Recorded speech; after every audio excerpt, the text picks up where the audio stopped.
Okay, guys, welcome to another episode of Dangerous Ideas with Dino. Today, I've got the amazing, the beautiful Miss Blaire White.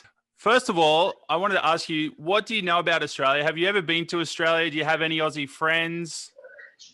I have not been to Australia, but I have several Aussie friends. Yep. There's a YouTuber named Sydney Watson who does like a really love her. similar thing to me, and Yeah. she's from Australia. My friend's wife is from Australia. I like Aussies. They're very like chill. They're very different than Americans. We'll say that. Yeah, I think so too. I know Sydney Watson vaguely just through the internet and whatnot. I'm a fan of hers as well. And I wanted to test you right now. Do you know any Aussie slang terms? Because I got a couple for you. Oh my God. I don't know any.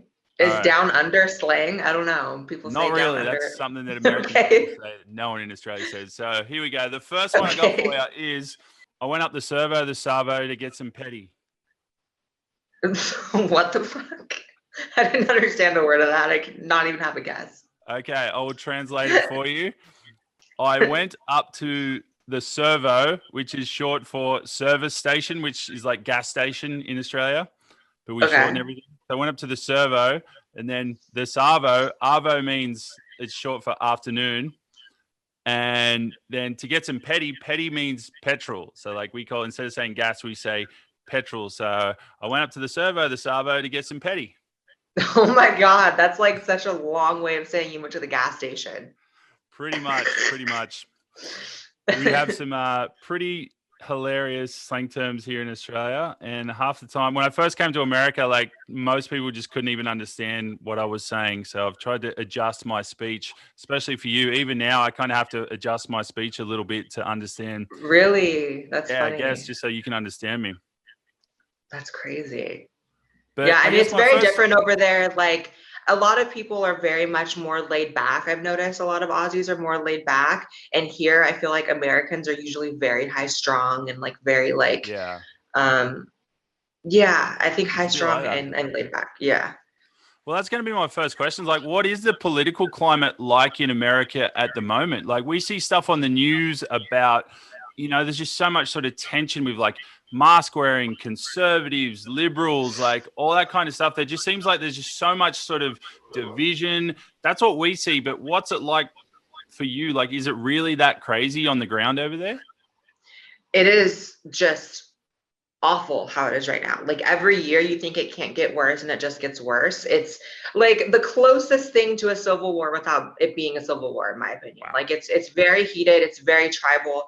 It's very, like pitting everyone against each other. Like, it's interesting because it seems that no one here has the perspective, or at least not a lot of people have the perspective I have, which is that the enemies are the elites, the people at the very top who are controlling everyone, who achieved the biggest wealth transfer in history due to COVID lockdowns and due to the pandemic, completely abused like the population.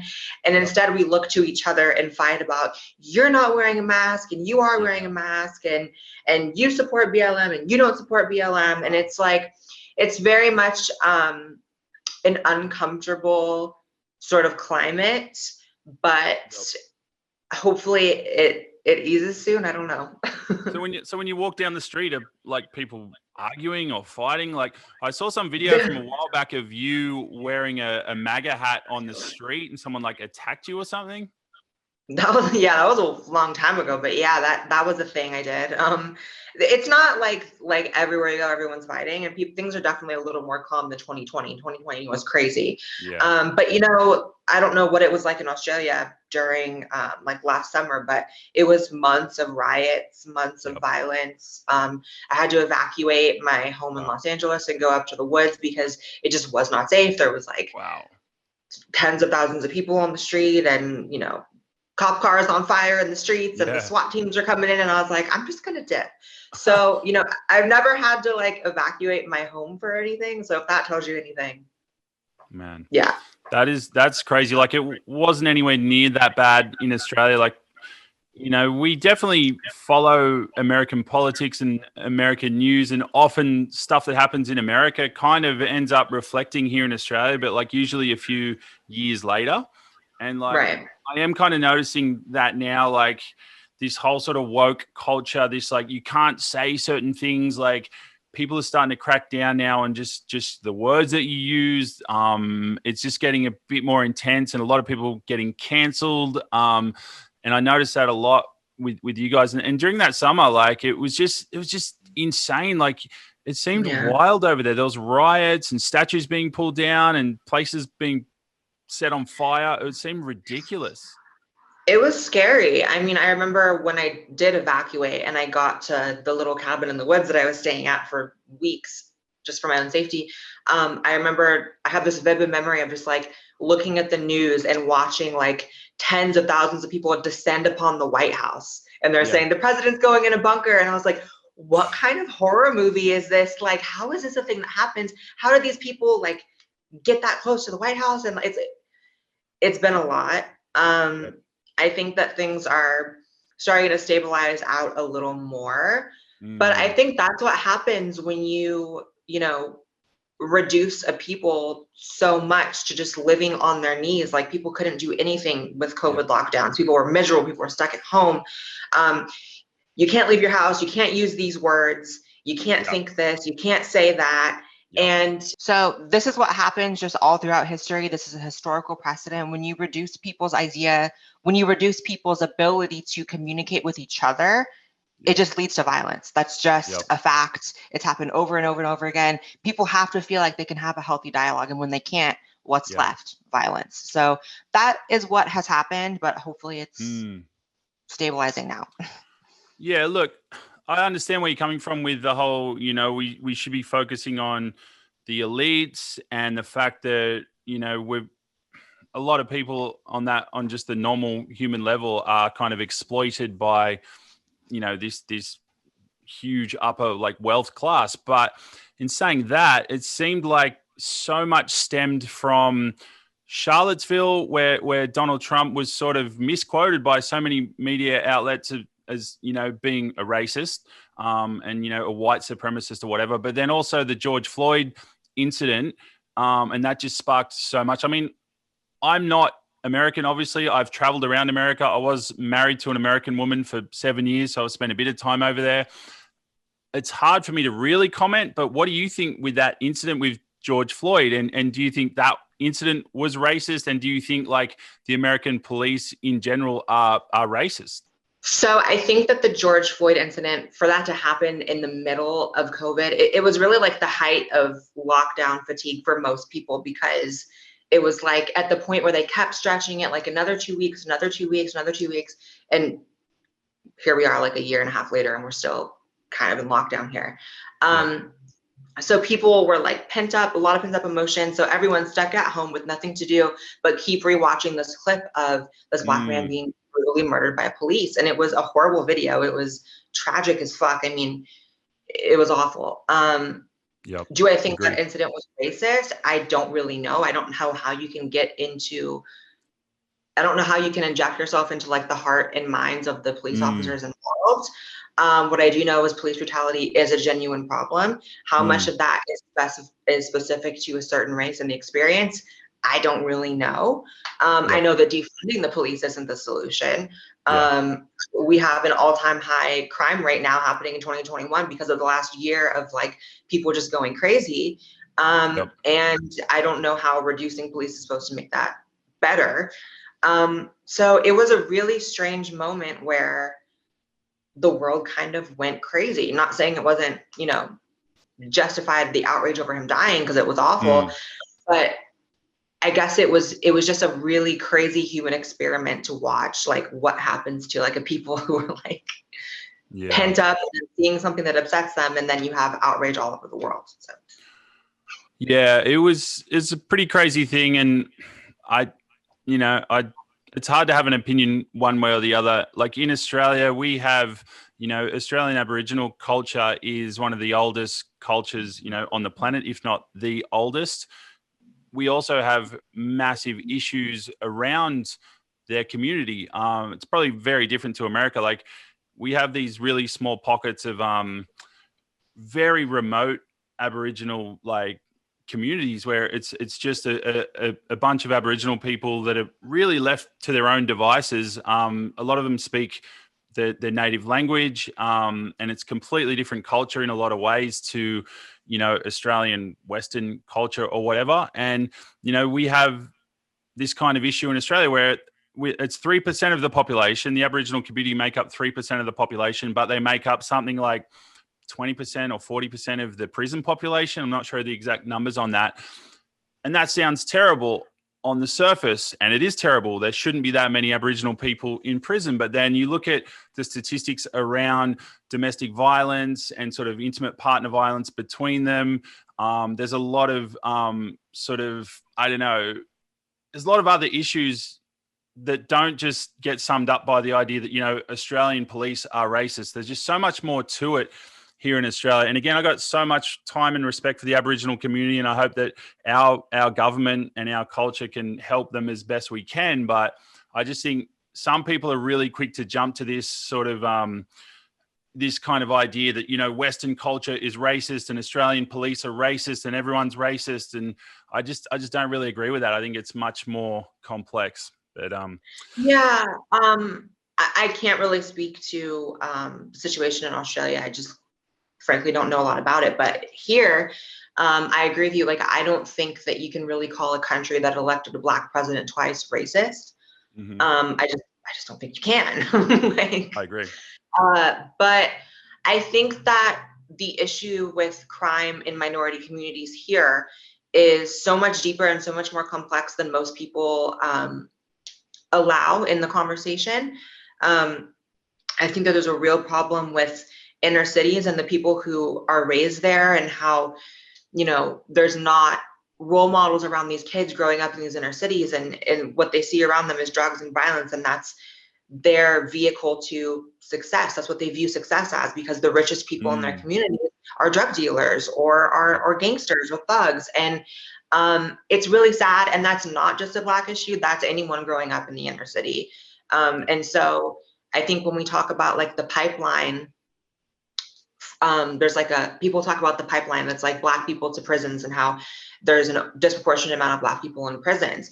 And I think that you really have to put in the work to fixing these communities that produce so much crime. I don't think there's anything inherent about minorities that makes them violent or makes them, predisposed to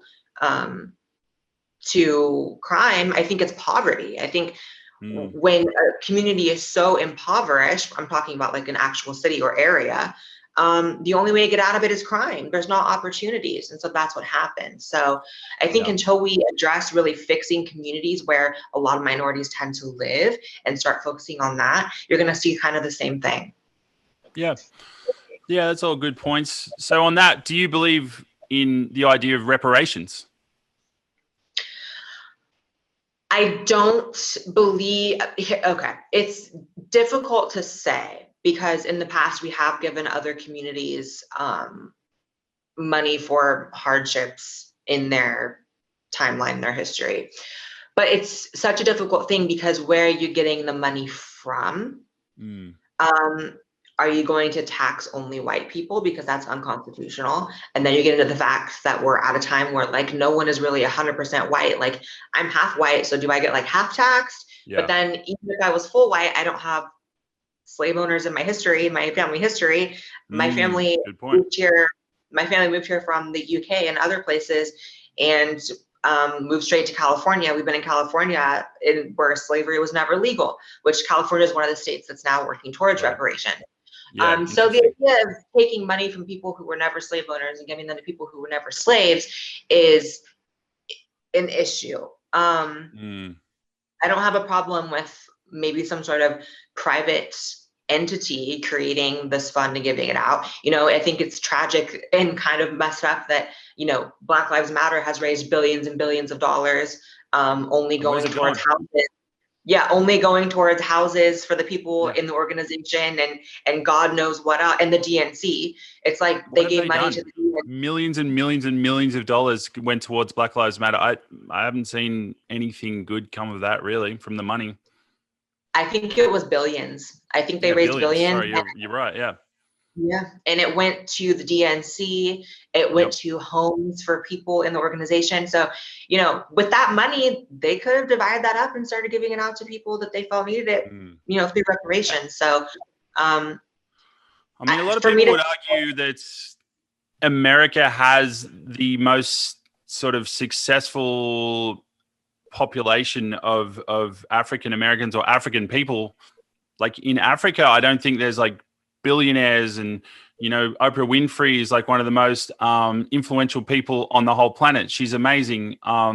You just don't see that kind of level of success in Africa or most other countries. Like in Australia, we have some amazing Aboriginal athletes and, you know, scientists and whatnot. But like, I think America in general it's kind of, I don't know, it's taken for granted how successful America actually is. America is the leader in so much stuff like technology, music, fashion, science, culture, even like activism, you know, homosexual rights for trans people. America is the leader in so many things, yet it seems like everyone in America is complaining constantly about how bad and evil and racist America is. Like, really, from my perspective, if you're really honest about it, America is a massive, good, positive influence on the whole world, in my opinion.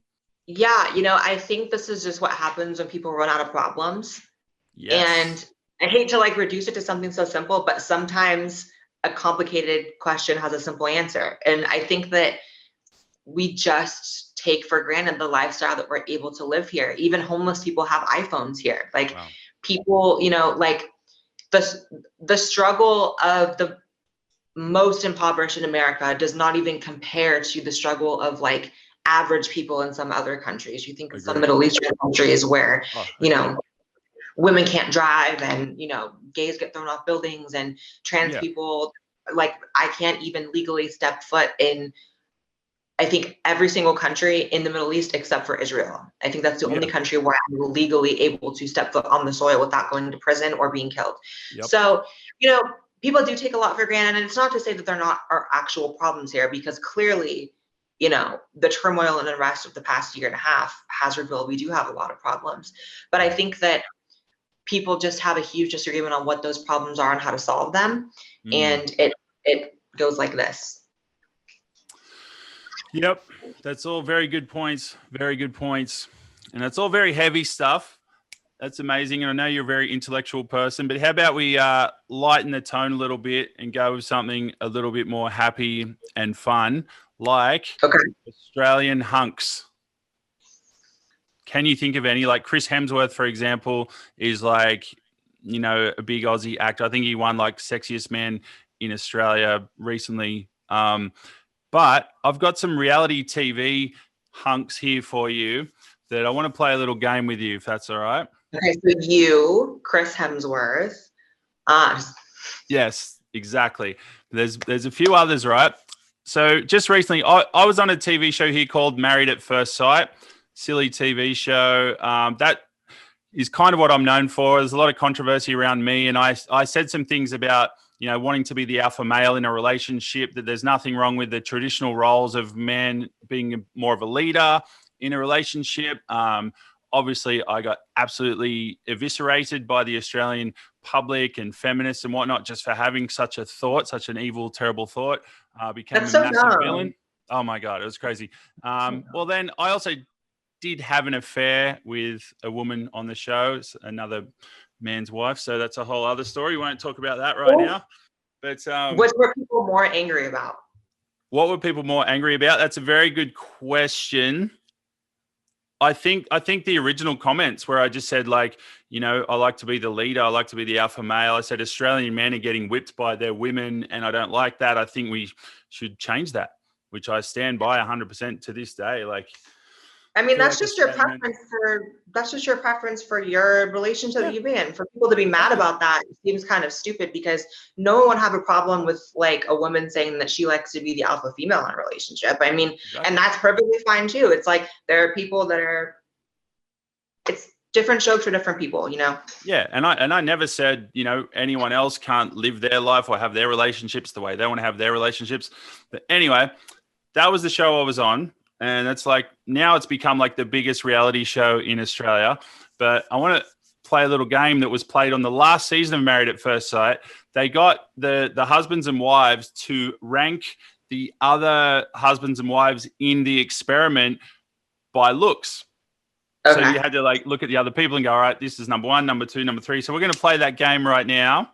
If that's all right with you. I'm going to share my screen and show you some Aussie reality TV hunks. Hopefully you can see them.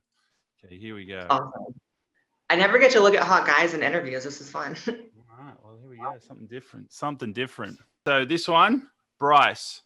Yeah, he's not so cute. He looks like I would like dominate him too much. It's not good. No, he looks like a little bitch. Out a bit. Yeah, he looks like a little bitch. All right, sorry, that's Bryce. That's all right. The next one, be honest, Kieran. Is that a woman? It's a grown man. He needs a shower. No. Ooh, needs a shower. That's brutal. I think there's a lot of women in Australia that would agree with that. But let's go to the next one. Oh, look at this handsome devil. Yes, that's a yes. How am I? I'm ordering it. I'm ordering it like what? 7 to. Well, just look at them first, and then we'll do the ordering after. All right. So just watch them, have a little bit of an idea, have a little bit of think about who's who. So that's Dino. He looks pretty handsome, if you ask me.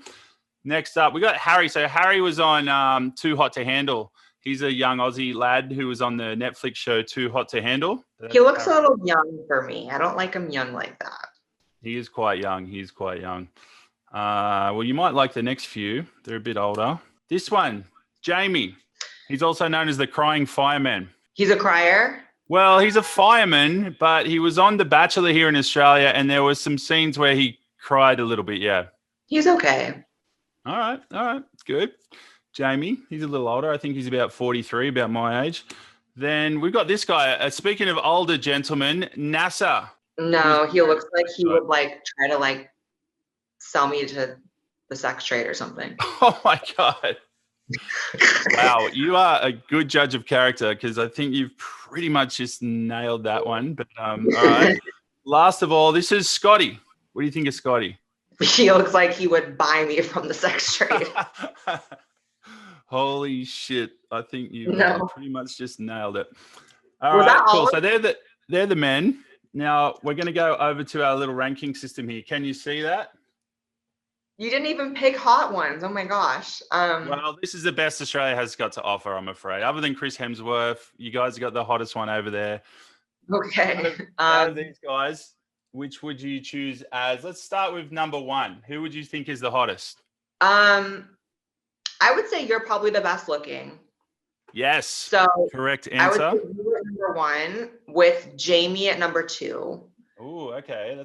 I like it. I'm just going to reorder them as we go here. So Jamie at number 2. Number 3, who you got for number 3? Oh my God. Bryce, I guess. Brycey. All right. I like it. I mean, he's not terrible. I mean, I feel like I would like bully him a little bit, but he's good. All right. Bryce. There we go. Bryce from Married at First Sight at number 3. Okay. Number 4, who we got? We'll say Harry, even though he's too young for me, but maybe if I was drunk. All right. He's still a good looking lad. Maybe when he gets a bit older. All right. Yeah, I feel like he'd look good when he's older. Oh my God, these last 3 are really hard. I want these last 3 to like all be 7. I guess that is correct. I guess like Scotty and then Nasser and then Kieran. Yep. You go Scotty, then Nasser. Kieran's last. Yeah, I mean, honestly, like the last 3 are all in last place for me. Like, all right, so you're calling like a tie for the equal last 3. Yeah. Wow. I feel like I'm being. No, not at all. Not at all. I mean, don't worry. These guys can all handle it. They're all my friends, pretty much, except for Scotty, who is actually the Prime Minister of Australia. Interesting. The other guys, Kieran, the guy you picked sort of equal last, he's like one of Australia's like biggest heartthrobs. Like all the women in Australia absolutely go crazy for him, love him. He's about to be on Love Island, some other like reality show over like in Europe or something. But yeah, he's like really sort of well known as like a hot. He's actually English, but he lives in Australia now. So he looks like an old woman. Very interesting choices. I like that. Man, this guy, Bryce, number 3, he got absolutely destroyed because on Married at First Sight, they did this same exercise and he put his own wife in 4th place. And she was sitting right there next to him when he was doing this. And like in real time, he was like, oh, yeah, I think this chick's like probably number 1, number 2, number 3. And he put like his own. Oh my God. That's fucked up. At least you had the decency to lie and put me in number 1. So I appreciate that. Yeah. Yeah. I mean, even if like, yeah, if you're someone's wife, like you have to at least lie and put them number 1. You can't. That's fucked up. Exactly. I think so too. He's saying that he was only being honest. So the poor guy got pretty destroyed. So there we go. All right. That was a really interesting little take there. You didn't really go the direction I thought you would go. So I think a lot of people in Australia will be very interested to watch that one. All That's right. So that number 7 is like seen as really hot. That's crazy. He really is. Kieran Stott, his name is, and he was on The Bachelor here in Australia, and he did like nude modeling for like a drawing class, and like the women just went crazy for him. Like, and he's still to this day known as like some big kind of heartthrob in Australia. So, well, maybe you showed the bad picture. I don't know. I don't know. I think that's a pretty good picture of him. That's pretty much how he looked on the show. I mean, he's got a good body. He's covered in tats and stuff. What do you think about tats? I like that, but it was just the up here for me. It was the hair and the face. I couldn't. Well, I have a terrible body, so I made sure most of the photos were from like chest up because I can't compete with those other guys on the body. Blair, thanks so much for doing this. You're a legend. The next question I want to ask you is about Donald Trump. Like, you've been known. Okay, I want to read this little quote from you. I don't know if I get the wording just right, but you describe being conservative and a Trump supporter these days is less accepted than being trans. I mean, I don't think anyone can really deny that like being trans is more accepted and mainstream than like supporting Trump. I mean, I mean, it's just a fact. Like when I came out as trans, I mean, everyone was accepting and loving for the most part. And then you talk politics and talk about being right wing, not even just a Trump supporter, and you're like a Nazi and you're the devil. Yeah. But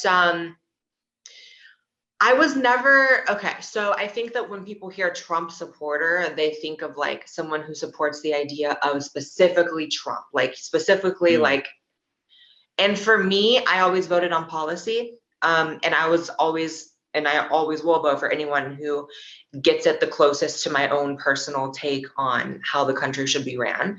And that just happened to be Trump. I did not expect him to win. I did not expect it at all, actually. But yeah, I mean, who was I going to vote for? Hillary Clinton? Like, no, like absolutely not. Exactly. I mean, that would have been fucking stupid. So, you know, it was definitely a moment in political history, Trump being in office. I think he did some good things and some bad things. And I like to think that I was able to differentiate those things and not see him as a god and not see him as a devil. You know, I think that's the big problem, is that people either look back at Trump's presidency with like, oh my God, he did everything right and he was the best president ever. And he, you know, like was America's last hope. And then you have people who look at it and say that he was literally Hitler and that he was the worst thing that ever happened to America. And the truth is always somewhere in the middle. Did he do everything right? No. Did he do everything wrong? No. So yeah.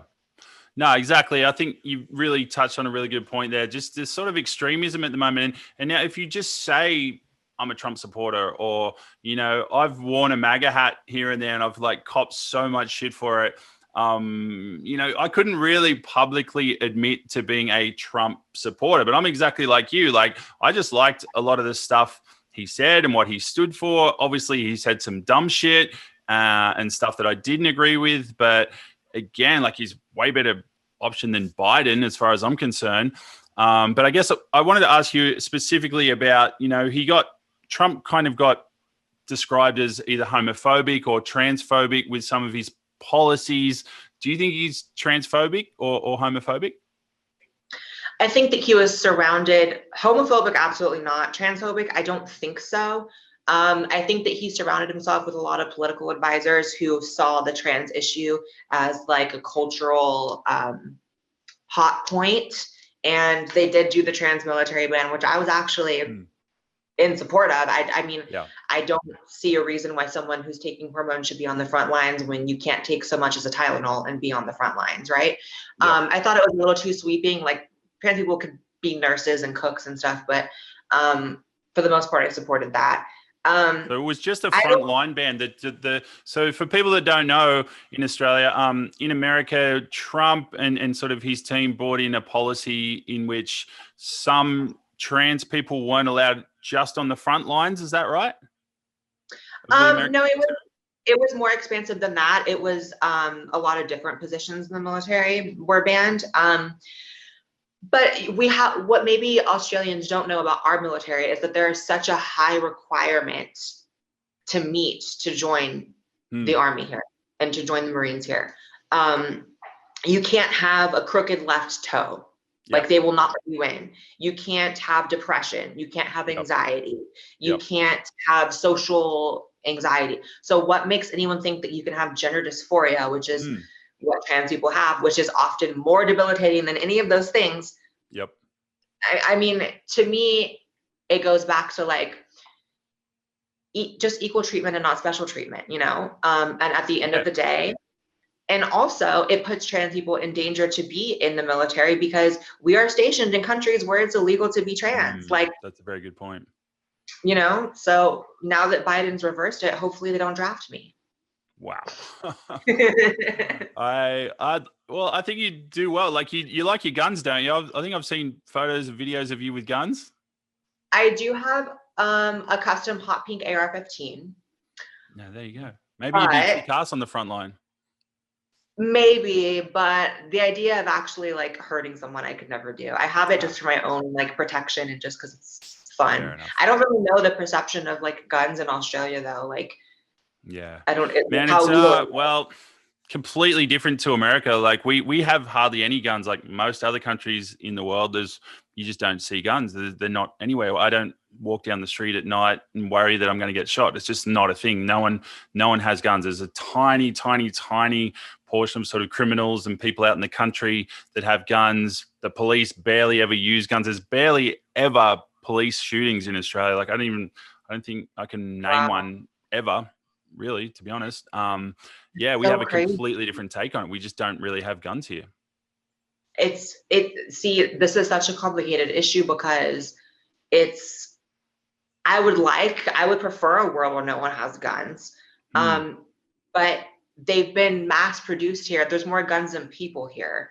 And my logic is, you know, I don't want to live in a world where everyone has guns and people can shoot each other dead in the streets. And then but at the end of the day, like, how do I go to sleep at night without protection, knowing that so many people around me have it and could hurt me? You know what I mean? And that might seem like a far-fetched thing to people in certain places where crime isn't high, but I live in the middle of Los Angeles. I live in the middle of like gang territory to the left, gang territory to the right. I'm a public figure who has a lot of people who violently hate me and dox my address. And so for me to not have something to protect myself, I don't know how I'd be able to sleep without one eye open, you know? Yeah. And I think America is just a different kind of scenario. Like America was founded by, you know, a small group of people that left the Commonwealth or left England, which was the world's biggest superpower. And they fought off the world's biggest superpower to start a whole new type of country, of which they had to defend themselves from all these other, you know, sort of military superpowers and whatnot. So it sort of makes sense that guns are so popular, and the attitude that America kind of has towards guns is a bit different. Again, I'm with you. Like, I wish there was a way to just wipe out all the guns in America and that you guys could have a much safer society, but it seems like there's not a real simple way to do that. Like, you can't just do a gun buyback. In Australia, we had a big mass shooting bloody 30 years ago or something, and we did a big gun buyback. The government bought back most of the guns in our country, but in saying that, we didn't have many guns to start with, so it wasn't that big an issue. But over there in America, like, it just wouldn't work. Like, obviously, all the criminals, all the gangs, they're not going to give up any of their guns. It's just the legal guns that are registered and whatnot, they're going to get taken off, you know, all the good people. And the vast majority of people that have registered, you know, firearms over there aren't using them for illegal crimes. They're using them for their own protection or whatever it might be. So yeah, it's a very complex issue. I don't really have a good answer for that one either. Yeah, and at the end of the day, if you ban guns, you're only banning them from people who respect laws. Like the amount of criminals that have it, like if they don't respect laws in terms of like killing and robbing people, why would they respect a law saying that their gun is like illegal now? So it's hard, you know, and nothing's perfect. I think sometimes it's hard for people in other countries to understand why we have guns. Like I talk to people from the UK and they just do not get it. They do not understand why we all have guns. And it's like, well, it's kind of like a Mexican standoff in the sense of like, I have a gun, you have a gun, so we're not going to go after each other because we can both hurt each other. And that's so fucked up and that's so twisted, but that's like what life is here. That's it. That's the reality of it. It's fucking crazy. And I don't get it. The rest of the world is looking at you guys going, fuck, America is hectic. Like, I love the place. I love, you know, the extremities, and I love, you know, American people and their positivity, but there's also some messed up things in that country that, you know, I'm quite happy to be in little old Australia that doesn't quite have all those problems. So yeah, I get it. Good luck with all that. Yeah, that's a very interesting one. So I guess I also wanted to talk about some stuff to do with transgender. And yeah, I mean, you've probably had this question a million times before, but I'm just some dumb Aussie nobody, and Australia's a bit behind the times. So I'm going to ask you some questions that you've probably been asked a million times before anyway. And I guess the first one is just like, what's it like to be born with gender dysmorphia, and how's that feel? So I always say, and no questions off limits, by the way, I don't get sick of questions.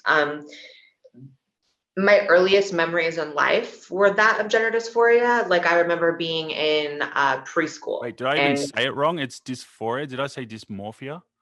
It's dysphoria. Yeah. Okay. Dysmorphia is more of, dysmorphia is more of something that's not trans-specific. It's like, you know, bodybuilders who think that they're skinny, or like skinny girls that think they're fat. It's like you have a, but gender dysphoria is feeling, you know, a disconnect with your gender and your body. So as early as preschool, I was having these feelings. And I didn't understand them, and I didn't have the language to describe what I was feeling. But I remember being like, there was like a girl and a boy area to put your backpacks, like a pink and a blue area. I remember being like 4 years old, being like, I want to put mine in the pink area, and being like, but why do I think that? Like, why do I want that? And those feelings just intensified the older I got, especially as I hit puberty and I started developing a little more. It was like horrible. But I was still really confused. And so it took until about 19 or 20 to understand that like, it's not going to go away. It's just part of who I am. So I can live with it, or I don't even know what. So I transitioned, and it was the best decision for me personally. I feel like it opened up my life entirely. And I've never looked back. I know some people do look back and have regrets, and that's really sad. But for me, like, no, it was great. Good for you. Good for you. I mean, it seems to work for you really well. What did your transition entail? So hormone replacement therapy, which that's when you replace the testosterone with estrogen.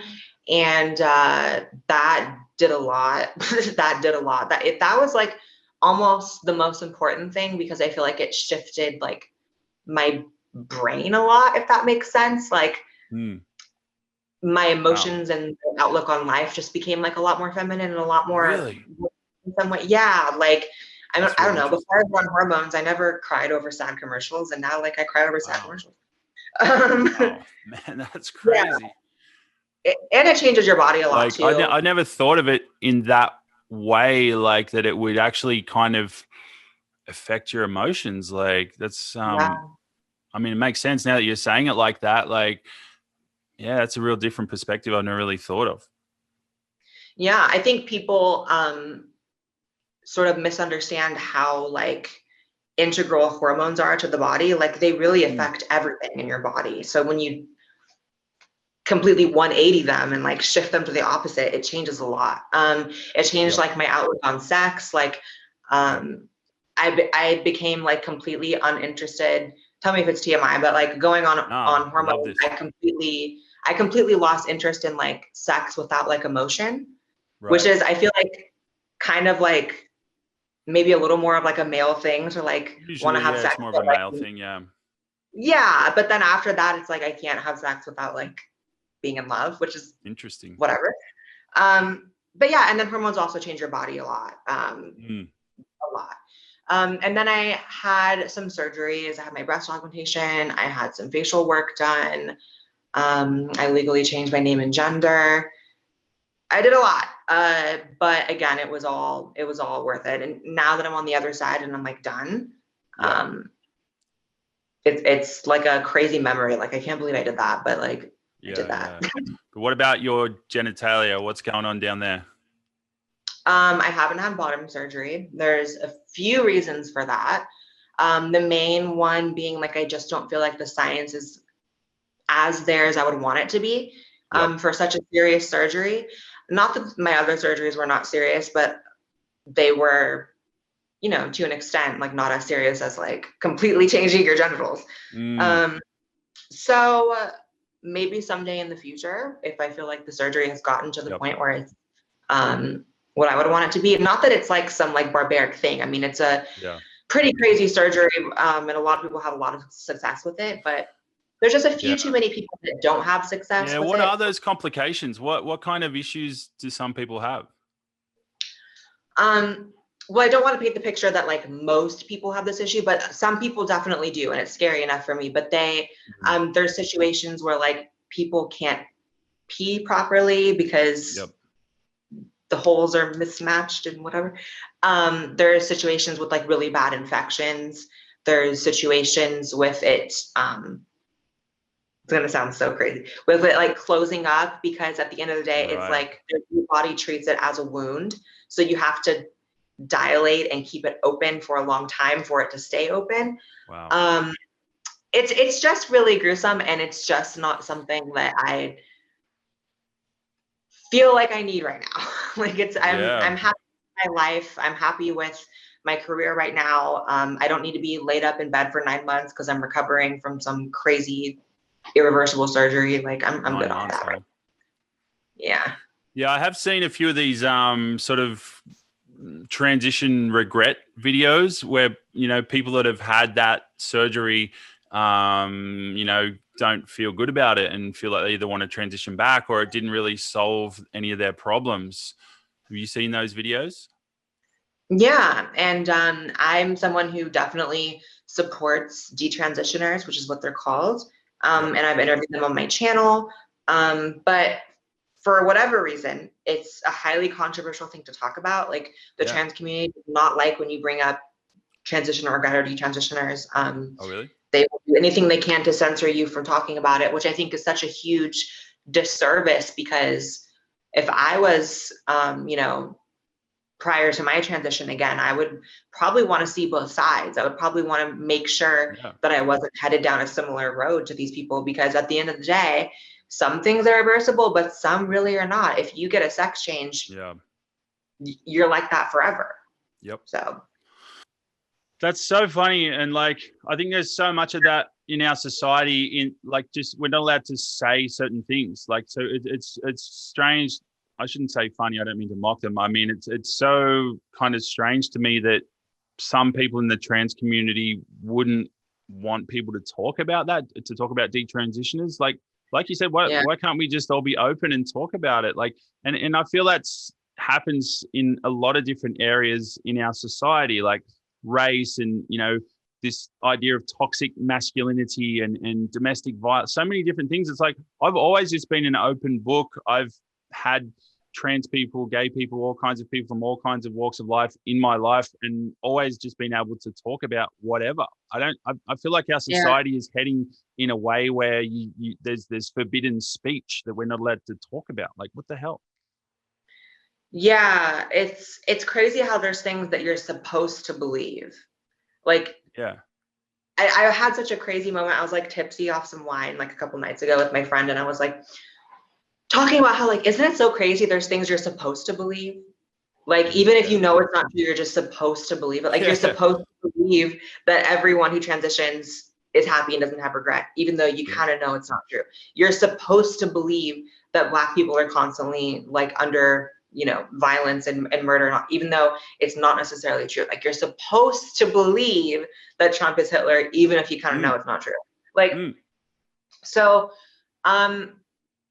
that is difficult to contend with, and it makes it more difficult when you are someone like you or like I that actually enjoy having conversations about complex issues, because it seems like people's tolerance for the gray area is like almost none anymore. Everything's black or white, and that's just not how life is. Oh, exactly. It's life is not black or white. There's always nuances, and I think the more we talk about stuff, the better. The more we're gonna work stuff out. And I guess that's another thing I wanted to ask you about is I told the story on another podcast a few weeks ago about sort of hookup I had with someone that I thought was a woman at the time. You know, I found her, you know, attractive as a female. Just picked up some girl at a club, basically. Ended up going back to my place with her. We had like a little makeout. That was about it. She sat on my lap and stuff, and then she got up and like freaked out and left. And I didn't know what was going on. I was like, oh, that was really weird. What happened there? Anyway, found out she, you know, is trans. Was born a biological male, and I guess she got embarrassed. I didn't want to talk about it with me or whatever for whatever reason. Now, what I said on the podcast, I've kind of been destroyed by certain people, and I mean, I'm just going to say what I said. I said as soon as I found out that she was born a male, even though I was attracted to her like the night before, when I found out she was biologically born a male, I wasn't attracted to her anymore in that way. And that's just the truth. And it's not like, I don't feel like I'm being nasty or anything, but I've had quite a few people, mind you, attack the shit out of me and say that I'm transphobic and say that how dare I and like that she's a real woman, and don't get me wrong, her and I became friends after that. I got nothing against her. She's, you know, wish her all the best, but the truth is, like, on just some kind of like deep mental level, I couldn't be attracted to her. I wouldn't pursue her now that I know she's sort of born biologically a man. Like, is that transphobic? I mean, that's another thing. I don't know. What do you think? That's not nasty at all. I mean, that's another thing that falls under the category of things you're not allowed to talk about or not allowed to say, which is that, like, sexuality preferences are real. And at the end of the day, I'm a trans woman. I could never be attracted to a trans man. I mean, I can think that they're like visually handsome, and I can think that they are cool people, but if it came down to actually having sex with a trans man, whether they were pre or post-op, I genuinely do not think I could ever do it. And that's just as valid as people who want to have sex with trans men, or, you know what I mean? It's like, it's just, again, about accepting that the human experience has so many gray areas. And when you refuse to see the gray areas, of course, you're going to come to the conclusion that you must be an asshole simply because you have a preference. When in reality, it doesn't mean that you beat her up or that you hated her or that you just said you're friends.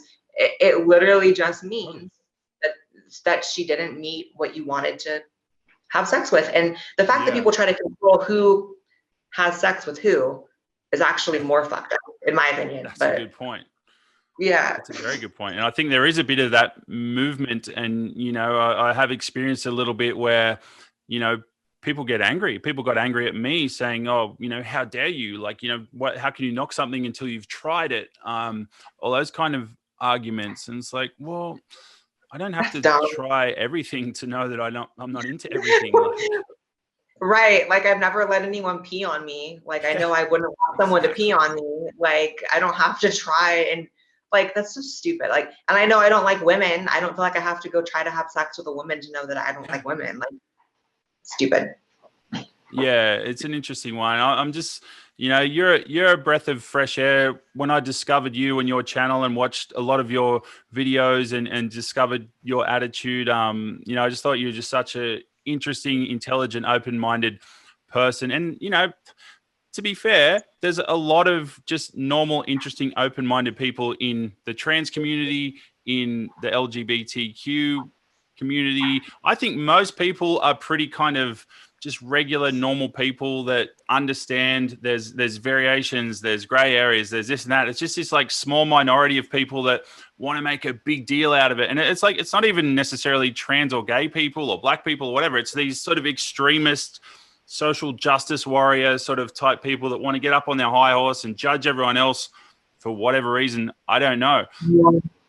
But what does make me feel better about our society is that I do think, and hopefully we're moving in this direction, that most people are pretty understanding of everyone. Like, obviously there's extremities on the conservative side and on sort of the leftist side, but I think a big portion of people in the middle are pretty accepting of all of us. Like, yeah, I think it's also important, and I fall victim to this all the time, to not let the online discourse consume your head or like sort of like fog what real life is, because in real life, being trans is almost completely irrelevant in my real life. Like, yep. I talk about it online, and it's, I'm not going to say that it hasn't been incredibly lucrative for me, and it's been part of my career to talk about these issues, but in my real life, it's so irrelevant. Like, no one is like attacking me for being trans or attacking me for this. Like, you know, I think we are at a good place. I just think that unfortunately most people are just trying to get by and blend in and live quiet, normal lives,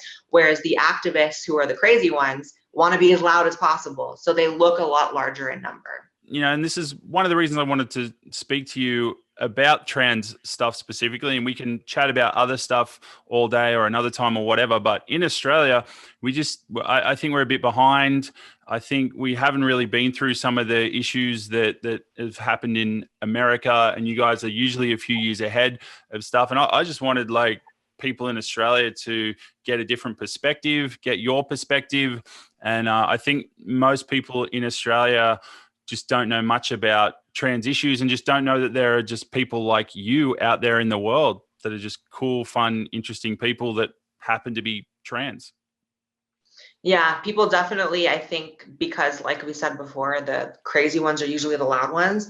That tends to be all people know about trans people, is like the crazy ones who like have like blue hair and beards and fucking like are screaming about how all white people are racist and shit. Like, that is like the image in a lot of people's heads of what trans is.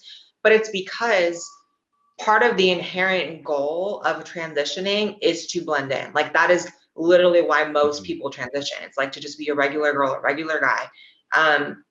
And obviously I'm a little different because I'm a public figure and like I like being out there and stuff. But for most people, they want to live quiet lives. So there's no voice combating the craziness, because most trans people don't even want to be involved. But what happens is, because we're not involved, they speak for us. So I get it when people have misconceptions, because how can they not? If I wasn't trans, I would have a lot of misconceptions. Yeah. Yeah, and like the reality is, it's a rare thing that there's not that many trans people in the world, really, when you break it down. Like, you know, even the trans person that I had the little hookup thing with, like, she basically just lives her life as a chick, as a girl, like, and that's, you know, I never named her in my story. I haven't named her because I think that's how she wants to live her life.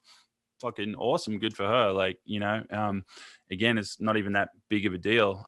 I did want to ask you about, you featured in this video clip for Tom Macdonald, this song called Snowflake. I love that guy. That guy's killing it at the moment. Tom Macdonald is a rapper that's like very politically minded. I guess you could say he's more on the conservative side of politics. He talks about the absurdities of left-wing media and gender politics and all kinds of interesting stuff like that. I love the guy. He's killing it. You were in his latest video clip, Snowflake, I think it's called. Tell us about that, and how do you guys know each other? How did you get involved in that? Yeah, that was such a fun experience. Like, I think it's so important to have people in the entertainment industry doing, you know, in the arts, that are also like speaking truth towards like a more right-wing audience. That's the thing the right wing lacks, is like any connection to the arts. And a lot of the times conservatives are fucking boring. And that's always been my biggest gripe with conservatives, which is just so boring. They don't understand art. They don't talk about culture or anything. But Tom Macdonald is like the anti that. Like, he is a rapper, and Me and him are aligned on a lot of stuff. I don't even think he's conservative. I think he's just anti-woke. And I think that's kind of like the coolest thing, is that like a lot of us are just anti-woke, not even necessarily like conservatives. So I would not classify myself as like a conservative, like until maybe like 2 years ago, I would have classified myself total left wing, but like, it's like the world's fucking spun around in a whole different direction. But 100%. But the video was really cool. Like I got to do like crazy shit that I never get to do. Like I was like climbing on a cop car in Versace, and like I had a ski mask on, and it was cool. He's really awesome. And we were just both fans of each other. And so he asked me to be in it, and I was on vacation when he asked me, and I cut my trip short because I was like, no, I'm coming home for this. So it's killing it. It's number one. Are you guys like friends on a personal level, or was that sort of just a professional kind of thing? I would say we're friends. We just respect what each other does, and we kind of exchange messages over social media every once in a while. We're not best friends, but we respect each other, and that's enough. So it's cool. Yeah. No, I love what that guy's doing. I think it's so true that, like, you know, conservatives are often considered, not like artistic or like cool or creative, when it's and the other side of that is, if you just express one sort of somewhat conservative thought, then, you know, in my case, the media and feminists and all these kind of other people just assume that you're bloody a Nazi or like a complete misogynist piece of shit, and sort of just attribute all these other extreme things to you when you just kind of express one little thought in that direction. It's like, no, like, again, the world is more complex than that. People are more complex than that. It's just not that simple. And I find that to be ignorant when people do that. Yeah. And I think that it pushes people more to extremes. It's like, if you're going to call someone who has like a singular, slightly center of right thought, like a full-blown extremist, hardcore conservative, it's like, what motivation do they have to like not become more conservative, you know? So it's very counterproductive on their part. And that people say the same thing of me. Like, in reality, I'm more of a center right person, but on any thread or like article about me, you'll catch people writing like far right activist, and I'm like, far right? Like, do y'all even know what far right is? Because like, I'm a tranny. Like, I don't think I could be far right if I tried. Like, what the fuck? It's ridiculous. People just love to put labels on people in this day and age, and it's getting worse and worse in a lot of areas. But thankfully, there's some sane people out there like you, keeping it real. Can you please tell people a little bit about your YouTube channel and where they can follow you on social media, and where to learn more about you? Yeah, just search me on any platform. Just search Blaire White with an E at the end of Blair. Everyone forgets the E. And you'll find me. My YouTube channel is definitely my main focus, but I'm on Instagram, I'm on Twitter, and you can catch me running my mouth all the time on all those. So amazing. Your YouTubes are out of control, very entertaining, and I highly recommend everyone goes and checks them out. And thanks so much. Is there anything else you wanted to say to Australia? I love Australia, and I'm definitely going to go there once all this COVID shit is over. Well, hell yeah. We will be welcoming you with open arms. Get down here, come and hang out, come and have a beer, and can't wait to see you. Yes, love it. Thanks so much, Blair. You're amazing. Thank you for having me. My pleasure. Thanks to everyone out there for watching, and stay true, stay you.